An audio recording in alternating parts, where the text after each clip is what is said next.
Okay, let's get started. I'm going to be reacting to the latest news by Ken Napzok on Schmoes Know.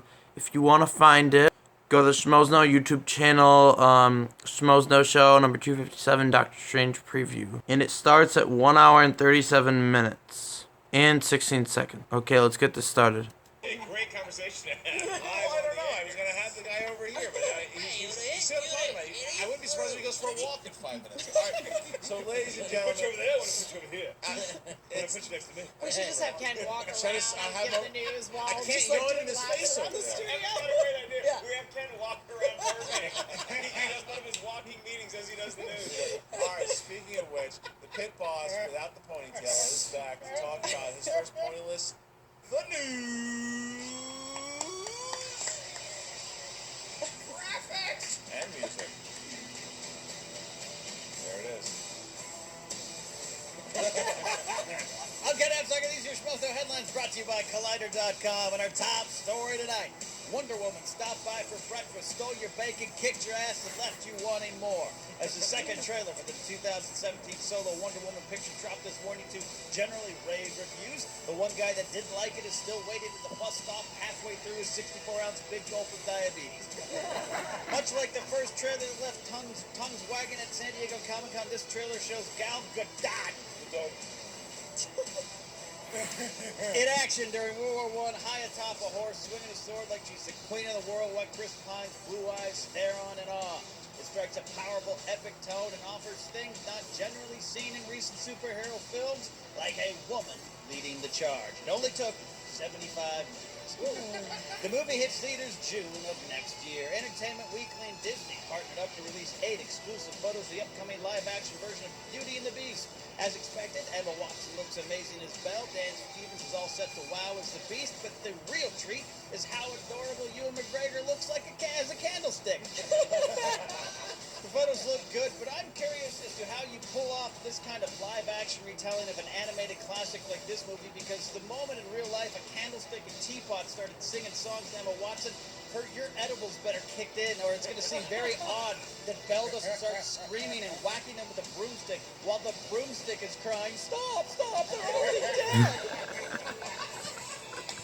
The movie hits theaters March 17th, 2017. I hope Christian yawned through that. Well, everyone seems to always be complaining about how underwhelming big-time motion pictures are these days. They sure do seem to be spending their allowance money on going to see them.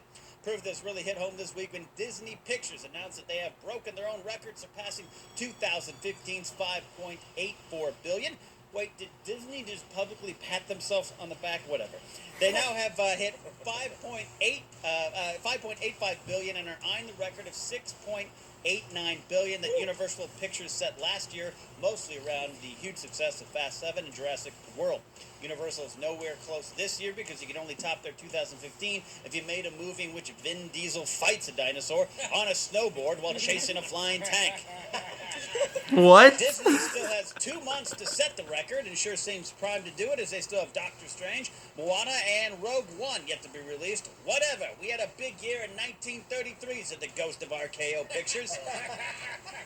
Meanwhile, to apply for a parking lot entrance fee loan at Disneyland, go to your local bank and put your children up as collateral. Shane Black's Predator reboot has added a cast member, so get ready to hate on Olivia Munn in another movie. Munn is allegedly negotiating to play a scientist in the film, which now is apparently going to be set in the sweaty, dangerous jungle known as the suburbs of Los Angeles. So what happens when the Predator tries to coach a Pee-wee soccer team in Chatsworth? Find out in the new Predator movie that hits theaters sometime in the distant future. Fantastic Beasts and Where to Find Them opens in 2 weeks, but Warner Bros. Is already looking ahead to the sequel because they dine on the flesh of mortals and use money to wipe their mouths. News broke this week that it appears that Johnny Depp will be joining the sequel in a yet-to-be-revealed role. Some people think he'll be a young Dumbledore, some people think he'll be the dark wizard Grindelwald, and some people just want him to stop throwing things at his girlfriend.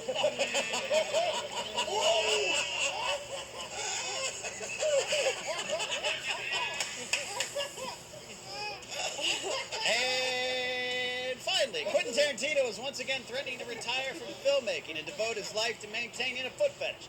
The genius director and fan of the What? Max conference this week, a quote creativity conference that sounds like the type of conference normally held around a bonfire while some gray-haired hippie named Starfire tries to sell you painted seashells. While speaking there, Tarantino confirmed that he plans to pack it in after his 9th and 10th films. There's no timetable for these last movies, and he's talked about working in a historical non-fiction project in between those, so it does appear that Tarantino will be around for a while, which is good news for Kurt Russell's mustache. But Tarantino seems determined to leave, saying that after his 10th movie, he plans to, quote, drop the mic, boom, tell everybody, match that shit, which is the same thing I say when I leave a Del Taco. I'm Ken Napzok. Those are your Schmoes Know headlines.